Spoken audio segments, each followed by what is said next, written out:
What is up? It is Sean Wright. This is the Right on Real Estate Podcast. I'm with Century 21 Wright Realty in Murfreesboro, Tennessee, right outside of Nashville. We're going to talk about finance options today and what it costs to really buy a house. Is it cheaper than renting? Is it more expensive than renting? Is that a misnomer? Is there some truth to it?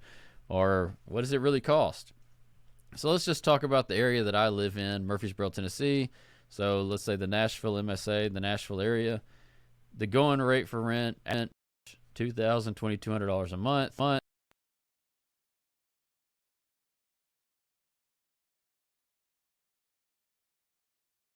Month end deposit, that's between $600 and $6,600. It's a lot of money out of pocket to rent a house. On top of that, you could count on your rental increases to be 3 to 4% per month, or per year, not per month, per year. So your $2,000 could become 3% more the following year, 3% more than that the following year after that, and so on and so forth. Well, what does this really mean? Well, think about it. When you buy a house, your mortgage more than likely is a fixed rate mortgage. So when you buy your house, your mortgage payment is never going to change, ever. Your taxes may go up or down, your insurance may go up or down, but your payment itself is never going to change. So as you progress through the line, your rent is perpetually going to be going up in a line on a graph of 3 to 4% every single year, where your mortgage is just going to stay the same every bit all the way across the thing. But the one thing the mortgage can add to that is you're getting an appreciation rate of 3 to 4% or more. Shoot, in the Nashville area, we had 20s and 30% appreciations the past couple of years. Now, that's not going to last. That's not realistic. That's not lastable. It just happened for a few COVID years. We're going to go back to somewhere in the 4 to 7 range and settle back in, and everything's going to be gravy. But we did hit those 20 and 30s a while back. But let's just say you appreciate it 3 to 4%, even 7%. Well, while your rent's going up 3 to 4% every single year, and you're getting nothing out of it, your property could be making money for you by just appreciating 3, 4, 5, 6, 7, whatever that appreciation rate is, keep going up. That's free money for you. So when you want to sell that property and move up in a property or move down in a property, you're going to be able to cash in that appreciation, and that is real money for you in your pocket. You're building wealth. The greatest amount of wealth people in America build is between selling their first home and buying their second home because of that appreciation gap. Let's say you don't ever sell it. You can appreciate the whole time, 30 years, 40 years, whatever. That's a lot of money you're going to be able to hand down to your children when you pass away. So buying is always a better option than renting because it is a wealth building activity. Real estate is the number one function of people building wealth in America. So, just now starting. It goes into effect on May the 1st for a lot of people as far as the Fed goes, as far as the mortgage companies go. May the 1st, people with 500 credit scores can start buying houses with 10% down. So if you're looking at a $300,000 house, $30,000 down. Where you're saying, well, if you have a 500 credit score, how do you have $30,000 down? You may not, but you can get it gifted to you.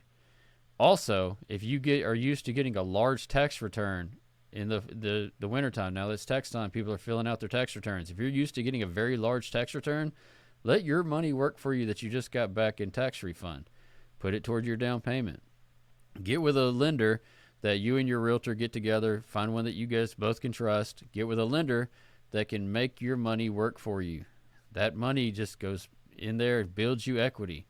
Instead of paying $2,000, $2,200, $2,400 a month in rent that you're just giving to your landlord so they can pay their mortgage down, pay your own mortgage down. It's going to be cheaper.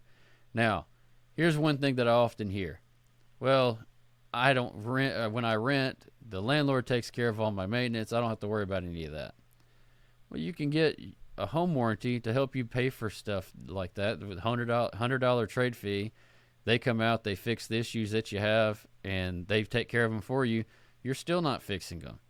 Some of these HOAs, especially with townhomes and condos and some houses, cut your yard for you, do your landscaping for you. Find something like that. Then you still don't have to do any of that stuff. You're owning a house that's gaining wealth. USDA loans, you're buying out in the rural areas, 100% down, 100%, no down payment. And if you can have the seller pay your closing costs, Look, we've talked about that on another episode. The seller's not paying your closing costs. They're just getting a lower net offer. You're really financing it into the mortgage. So it's on paper. It says the seller's paying it, so whatever. But if you had a seller pay your closing costs with a USDA mortgage, which is rural development, or a VA mortgage, which is for veterans, it's 100% mortgage plus your down payment or plus your closing costs are paid. You can get into a house with literally nothing out of your pocket. What a great deal. So now your house is growing in appreciation. You had to get little to nothing out of pocket, and you're growing your wealth on a month-to-month basis when you're paying for your mortgage instead of your landlord's mortgage. Look, it's simple math. I'd love to sit down and talk to you about it on a more one-on-one basis. We can get with a lender. They can show you how all your exact payments would work based off your credit score and based off your credit profile. I'd love to do that. Let's do it. Message me, and we'll set you up with a consultation with me and a mortgage lender, or a mortgage lender and I, and we'll talk about these options you have on how to gain wealth in your pocket by purchasing real estate instead of renting. This has been Sean Wright. I'm with Century 21 Wright Realty. I'm a real estate broker right outside of Nashville, a realtor also, and I'd love to give you more tips. Please subscribe or hit the follow button, subscribe, whatever you kids are saying these days. Watch our episodes on a weekly basis. We'd love to get to know you more, and I'll see you next episode. Thank you.